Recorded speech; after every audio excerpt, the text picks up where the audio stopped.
부산시청의 해양농산장 이름입니다. 오늘 강의 너무 잘 들었고요. 특히 우리나라의 이제 공간 쏠림 문제, 수도권 집중 문제는 저는 경제학에서 보면 자원 배분의 효율성, 그러니까 한쪽에서 굶어 죽고 있는데 한쪽에 음식이 남아도는 그로 보고 교수님 시각 중에서 특히 아까 암묵지를 좀 지어야 되고 암묵지가 교환될 수 있는 도심, 인구가 많이 모이는 도심이 중요하다는 말씀하고, 그 다음에 균형을 볼 때 단위를 어떻게 볼 것이냐, 262개로 볼 것이냐, 광역으로 볼 것이냐, 너무 오늘 깊은 제가 감명을 받았습니다. 질문이라기보다도 교수님이 워낙 인플루언서이기 때문에 북토부라든지 이런 데 참여하셔서 영향을 많이 미칠 것 같은데요.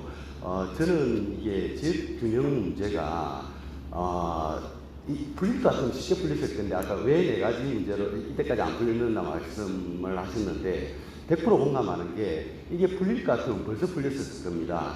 근데 저는 이건 아도왕의 매듭과 같다고 보거든요. 모든 사람들은 풀려고 했는데 아도왕, 알렉산더 대왕이 끊어버리지 않았습니까? 그 정도 결단력이 필요해야 지역 균형 문제를 해결한다 생각하고, 제가 계속 시에 주장하는 게 뭐냐면, 검찰이 사람을 구속시킬 수 있는 검찰의 공권이 사람을 구속시킨다면 지방정부가 갖고 있는 가장 큰 공권은 도시계획권인데, 이 도시계획권을 활용해야 된다는 말씀을 많이 드리거든요. 그래서 이제 요새 데이터 기반 도시혁신을 이야기하는데, 사람들이 데이터 공간에 대해서는 디지털 트윈이다, 온갖 플랫폼이다 이야기를 다 하는데 물리적 공간에 대해서 별로 주목을 못 하는 것 같아요. 그래서 아까 교수님 말씀하신 대로 카카오 아지트처럼 사람이 많이 모이는 곳, 유동인구가 높은 곳에서부터 어떤 혁신을 이루어야 지역 혁신이 된다고 보거든요.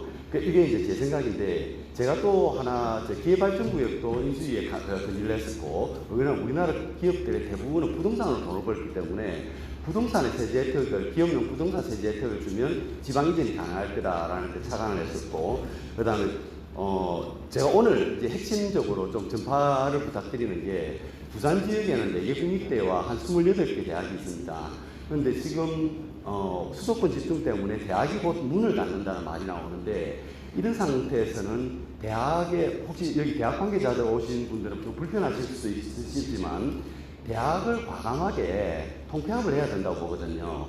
통폐합을 해야 되는데 인센티브를 주가지고 통폐합을 하는데, 그 대학의 국립대학 같은 경우는 부지가 교육부소관이고, 그 다음에 사립대학 같은 경우는 재단 소관인데, 거기에 지방정부와 어떤 도시계획권을 활용해가지고 어느 정도 예를 들어서 과감하게 R&BD, 비즈니스가 되는 R&D가 되기 위해서는 호텔도 들어오고, 아까 말씀한 카카오 아지트처럼 사람이 모여서 북적북적해야 암묵지가 교환되면서 창업도 되고 하기 때문에 이걸 풀어줘야 되는데 정부가 그 규제를 찾고 있거든요.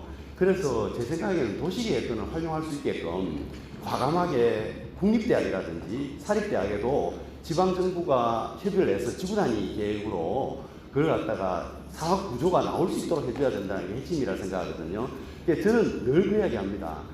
젊은이들이 가장 원하는 직장은 백화점 앞에 있는 직장이라고. 그래서 이제 그렇게 하기 위해서는 지식산업센터, 아파트형 공장, 이런 것들이 들어올 수 있게끔 지구단위 계획이라든지 이런 것을 풀어줘야 된다.